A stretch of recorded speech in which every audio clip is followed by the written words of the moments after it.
Hey guys, just a quick follow-up to the video that I made last night in regards to anti-vaccination spokesperson Dr. Sherri Tenpenny. Today, a lady by the name of Meryl Dorey, for those of you who don't know who Meryl Dorey is, she's an expat from America that has come over to Australia and heads the Australian Vaccine Skeptics Network.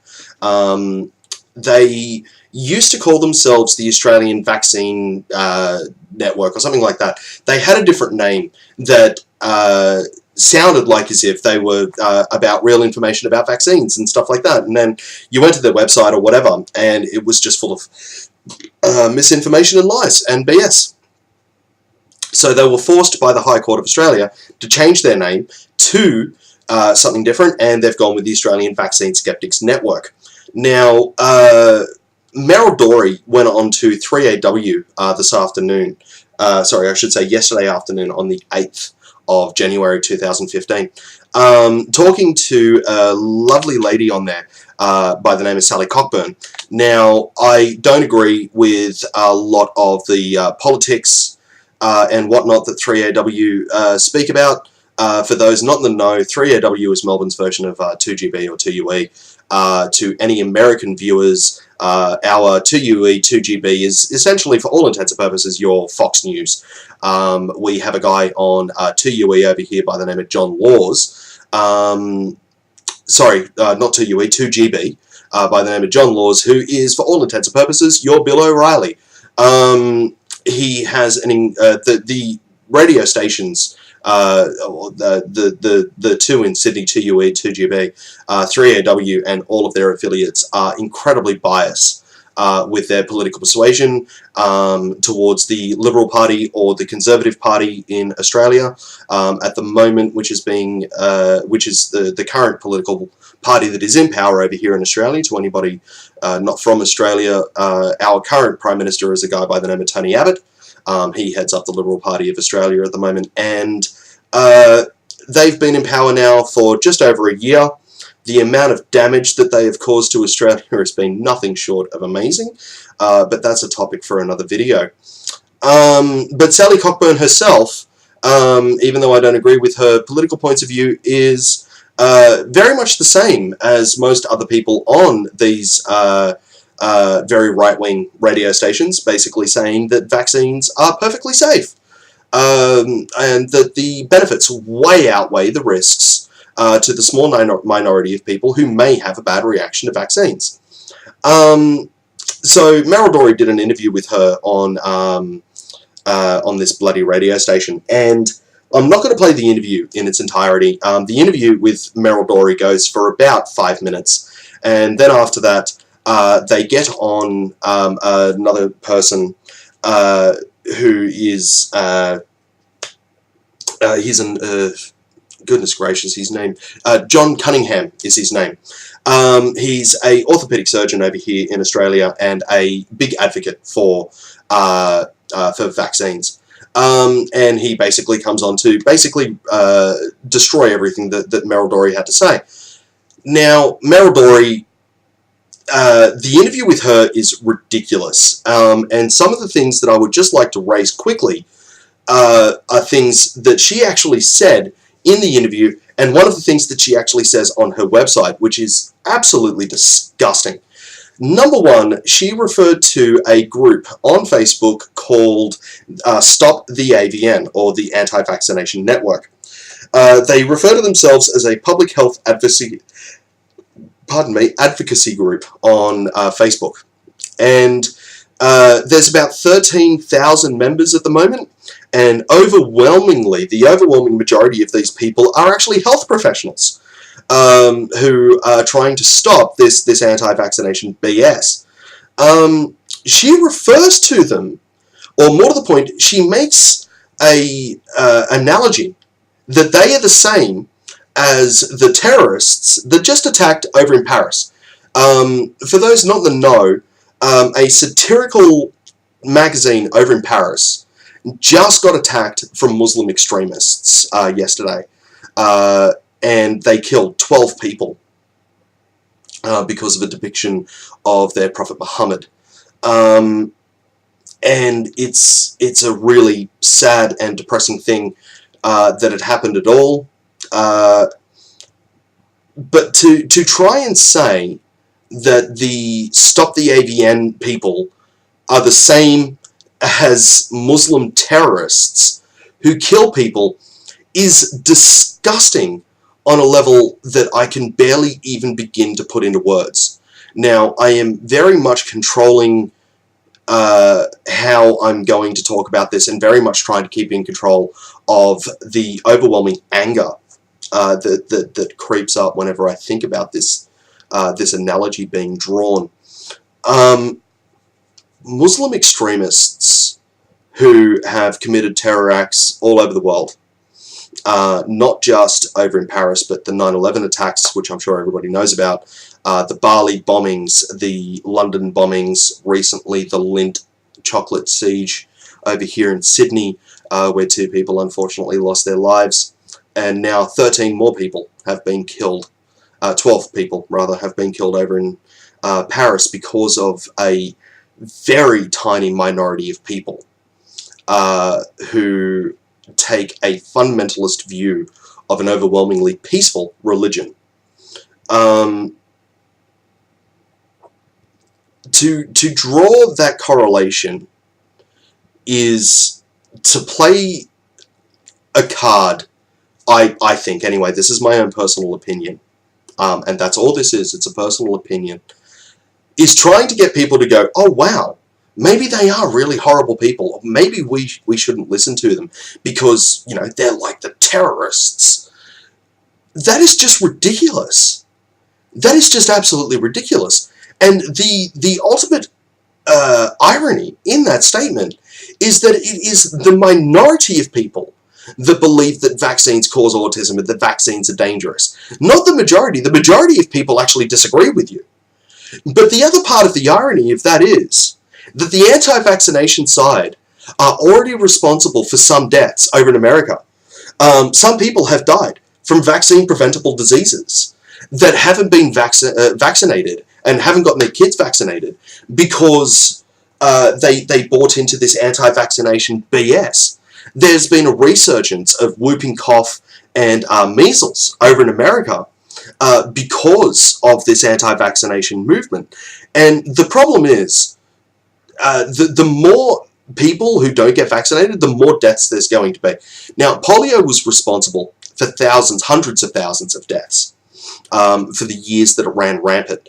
And those of them that were really lucky to survive polio live for the rest of their lives with severe disabilities, as I said in the previous video. And the thing is, that was back in the day that the population wasn't as many as it is now. I don't have the numbers in front of me as to how many people, what the rough estimate of the world's population was back in the days the polio ran rampant. But I do know that the rough estimates today is that there is about 7 billion people on the planet at this point in time. And that means that there are more people in the same places. So if you have a look at a place like the guts of Sydney, Australia, if you have a look at a place like New York, or other like centre of business district of any country, any state that you can think of, there are more people closer together who pass on things like colds, flus, other sorts of viruses all of the time. That's why the flu and the virus, the flu and the cold virus knock so many people out during the winter months of so many different countries and stuff like that, because there is more people closer together. So if the anti-vaccination movement actually was more successful, if there was a resurgence of things like whooping cough, sorry, let me rephrase that, if there was a resurgence of polio, for instance, the numbers that died or that survived with severe severe physical disabilities afterwards would be a lot less back in the day than what they would be now if there was a resurgence because of people not getting vaccinated, because there's more people closer together, more people would get the disease, more people would die, more people would have these horrible afflictions for the rest of their life if they were lucky enough to survive. So the irony there is that terrorists have a tendency to blow things up and kill people in order to make their point, and they're making their point and killing people. So in that analogy, oddly enough, she's the frickin' terrorist, not the pro-vaccination side of things. But then on her bloody website, and this is the part that fills me with a lot more bile, it really does. Anybody that abuses kids are scum. And I definitely am not alone in that thought, and I definitely don't think that I am unique in thinking that in any way, shape, or form. But on her website, she refers to shaken baby syndrome as shaken maybe syndrome, and that the symptoms of shaken baby syndrome could be caused by vaccines. So just to be clear, shaken baby syndrome, also referred to as SBS, is a constellation of medical findings. Things like subdural hematomas, retinal bleeding, fractures, cerebral edema, all sorts of different things, from which physicians, consistent with current medical understandings, infer child abuse caused by violent shaking. Now, I'll just point out that right now I am reading from a notepad document on my screen, and most of this research was done through the Australian Medical Association, some information gleaned off Wikipedia, and also some information gleaned off of the social services type websites that are around. So just to get back to it, okay, so consistent with current medical understanding, infer child abuse caused by violent shaking. In a majority of cases, there is actually no visible sign of external injury. So there's no bruises, there's no scrapes, there's no cuts or anything along those lines. But it's a subset of the broader form of child abuse termed abusive head trauma. So basically, the poor baby in these circumstances being grabbed and they've been shaken violently and their brain rattles inside of their head, and it causes all sorts of different things: subdural hematomas, retinal bleeding, fractures, cerebral edemas, you know, and all sorts of different other things. And it's really, really, really horrible to think that this happens to kids. The Centers for Disease Control and Prevention identifies SBS as an injury to the skull or intracranial contents of an infant or young child under 5 years of age due to inflicted blunt impact and or violent shaking. The Crown Prosecution Service for England and Wales recommended in 2011 that the term shaken baby syndrome be avoided and the term non-accidental head injury, or NAHI, be used instead. In 2009, the American Academy of Pediatrics recommended the use of the term abusive head trauma to replace shaken baby syndrome. Shaken baby syndrome is often fatal and can usually cause severe brain damage in those who survive, but it results in a lifelong disability. Estimated death rates among infants with shaken baby syndrome, whatever you want to call it, range from 15 to 38%. The median is about 20 to 25%. Up to half of the deaths related to child abuses are reportedly due to shaken baby syndrome, and non-fatal consequences of shaken baby syndrome include varying degrees of visual impairments, including blindness, motor impairments, such as cerebral palsy, and cognitive impairments, brain damage. So that there is shaken baby syndrome, simplistically put. She refers to it as shaken maybe fucking syndrome, and saying that people can get these things from their vaccines. So this is taking it to a whole new freaking level. It's not just referring to vaccines causing autism or something along those lines. No, it's vaccines causing subdural hematomas and all of these sorts of different things. That is just disgusting. To trivialize the abuse of children to further your cause makes you one of the worst pieces of humanity that currently exist in this world, and you are less than pond scum for even beginning to suggest it. That's all I've got to say on it. Meryl Dorey, you need to stop talking. You're wrong. You're offensive, you're ignorant, and worse than that, you're dangerous. And that's I really can't say much more than that.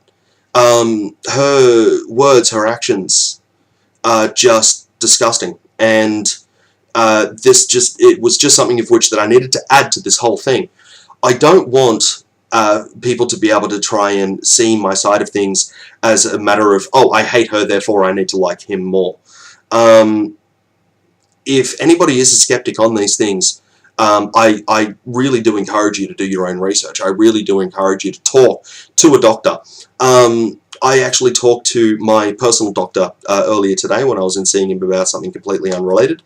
And he was very, very, very happy to tell me that if there was anybody that had any questions about vaccines at all, because I told him about my YouTube video from last night, he said that if anybody had any questions whatsoever, to go in and see him. Tell them to go in and see him. He would make the time to sit there and talk to them. And if there was a group of them, he would actually set aside some time in his free time to actually dispel the BS surrounding this whole anti-vaccination thing. If you are a skeptic, if you are worried about it, then yes, absolutely do your research. But for God's sakes, read research done from real scientists, real professionals, real researchers, and not people like Dr. Sherri Tenpenny, Senor Moron, otherwise known as Mr. Andrew Wakefield, or Meryl Dorey, or any of these other people that try to say it, because they're wrong. They're wrong. Read their side. Absolutely, read their side. Understand what it is that they're saying. But then have a look at the research that 100% disproves it. It blows it out of the water. And not because it is a directed assault. It is because that is where the evidence takes them. Okay? And that's the way that science is supposed to work. With science, your conclusion is based on where the evidence takes you. You don't go in with a pre-gone conclusion and try and cherry-pick evidence to back up your claims. You go where the evidence takes you. And in terms of the anti-vaccination movement, they are doing the complete opposite. They are going in with a pre-gone conclusion, generally started up by that BS bloody thing in the Lancet that I talked about yesterday, and then cherry-picking little bits and pieces from all other of these different people who have already reported BS. They're taking their BS, adding more BS onto it, and they're claiming it to be new research, stating that it does all of this damage and blah, blah, blah, blah, blah. They're just wrong. There's no easier way to say it. But Meryl Dorey, you're a disgusting piece of humanity, and you need to stop. Good night.